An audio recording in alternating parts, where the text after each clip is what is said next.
A fierce Texas thunderstorm roared across the empty highway outside Lubbock, lightning cracking the sky like God himself was taking photographs.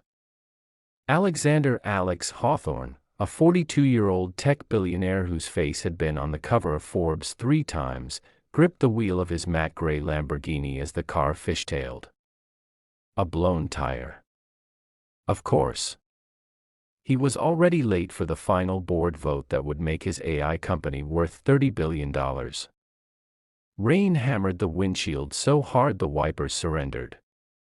No signal, no passing cars, just miles of soaked cotton fields stretching into darkness. Perfect, he muttered, stepping into the deluge.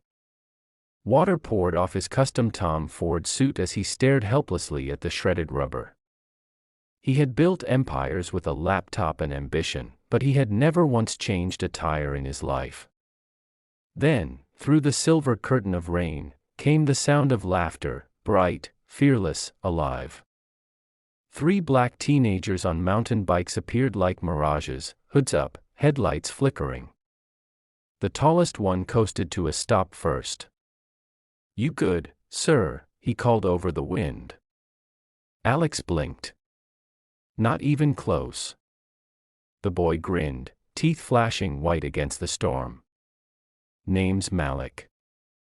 That's Jordan and Caleb. We got you." In less than 15 minutes, while thunder rolled and lightning stitched the clouds, the 3 boys had the Lumbo jacked up, the ruined tire off, and the spare locked in place.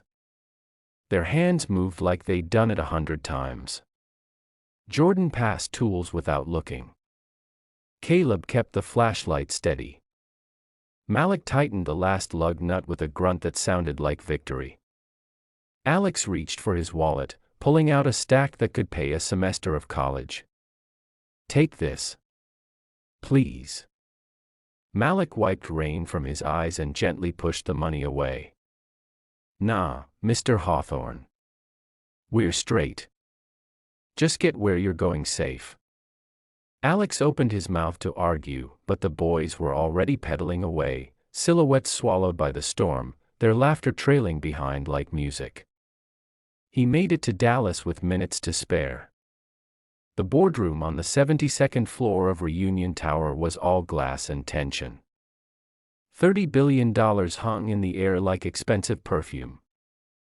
Alex closed the deal. Handshakes, champagne, congratulations, but the victory tasted thin. All he could see were 3 soaked kids refusing his money under a furious sky. That night, alone in his penthouse overlooking the glittering city, Alex poured a drink he didn't taste. Something had cracked open inside him on that dark highway. He kept replaying Malik's easy smile, Jordan's quiet focus, Caleb's steady light. Kindness without a price tag. He hadn't felt anything that pure since he was a boy himself. The next morning he canceled 3 meetings and drove west again, back toward the little town of Woolforth. He wore jeans and a plain black hoodie, no entourage, no driver, no pretense. The storm had passed, the world smelled clean and new. He found them outside Rosa's Cafe, leaning on their bikes, eating breakfast burritos like nothing had happened. Malik spotted him first. "Yo. Lamborghini man." Alex laughed, the sound surprising him. "You never told me your names mean heroes." Jordan smirked. "Mama says names carry weight."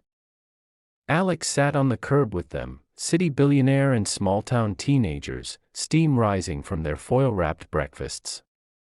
"I came back because I owe you more than money," he said quietly. "You reminded me who I used to want to be." Caleb tilted his head.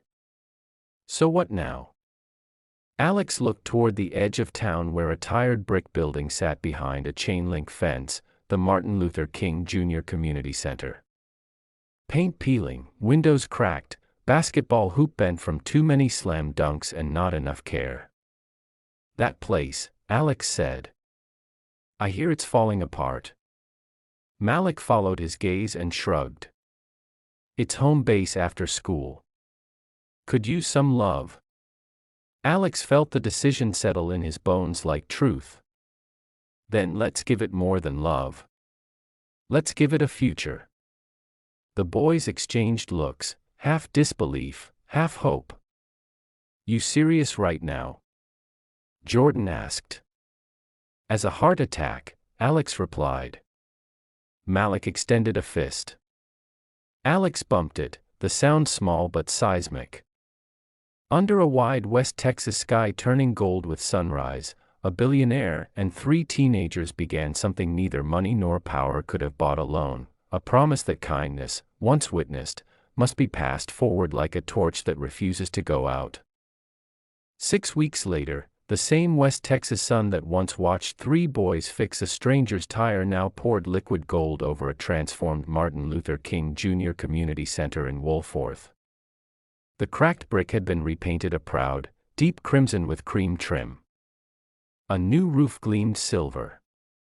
Fresh courts stretched where weeds once ruled, 2 full basketball courts with glass backboards, a turf soccer field, and a playground that looked like it had been stolen from the dreams of every child in Lubbock County. Alexander Hawthorne stood quietly near the new entrance arch, hands in the pockets of the same black hoodie, watching trucks unload the last of the equipment, MacBooks still in boxes, recording gear for the music studio the boys had shyly requested, even a commercial kitchen so Miss Rosa from the cafe could teach cooking classes. Every detail had come from conversations on folding chairs under cottonwood trees with Malik, Jordan, and Caleb. Karen Washington, the center's director for 23 years, wiped tears as she walked the hallway with Alex. I prayed for a miracle, she whispered. God sent me you. Alex shook his head. No, ma'am. He sent me them. The parking lot filled fast. Families arrived in Sunday clothes and work boots alike. Barbecue smoke curled from pits tended by men who once said the center was a lost cause. Children who had never owned new sneakers sprinted across fresh turf, shrieking with joy. At 4 p.m. sharp, Malik, Jordan, and Caleb stepped onto the small stage beneath a banner that read, "Built on kindness. Paid forward forever." Each wore a new crimson hoodie with the center's new logo, a torch held high by 3 silhouetted hands.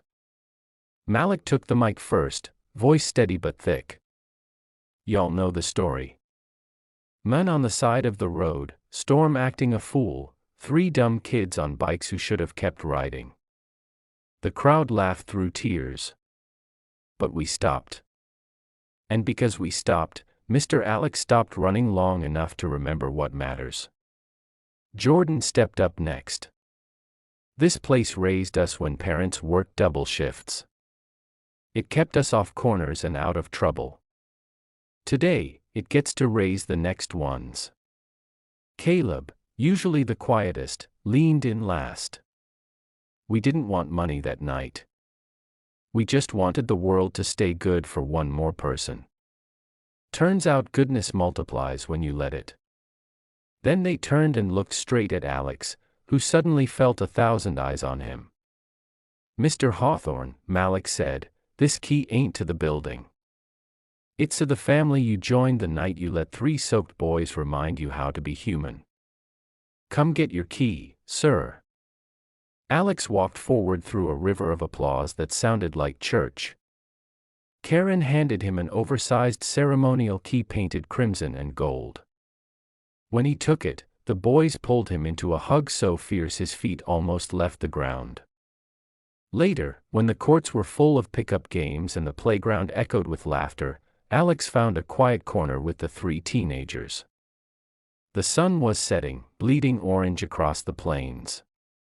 Jordan nudged him. You still got that lumbo? Alex grinned. She's in the shop getting new tires, figured I owed her that much. Caleb laughed. Next time it rains, we might not be there.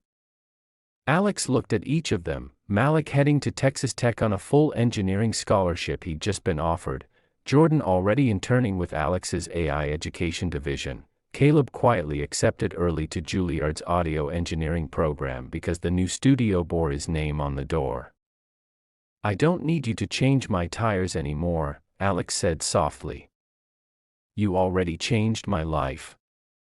Malik met his eyes, older than 15 in that moment. "Then keep changing others. That's the deal we made on the highway. No expiration date." Alex nodded, throat tight. "Deal." That night, under a sky full of West Texas stars sharp enough to cut glass, Alexander Hawthorne drove back to Dallas lighter than he'd ever been. The billions still waited in bank accounts and stock tickers, but they no longer owned him. Somewhere behind him, lights blazed from a community center that would never close its doors again, because 3 boys once decided a stranger in the rain was worth stopping for. And because one billionaire finally remembered that real wealth isn't measured in dollars, but in the size of the torch you're willing to carry for someone else. Kindness isn't a transaction. It's a torch. Pass it before it burns your hand. See you down the road, America.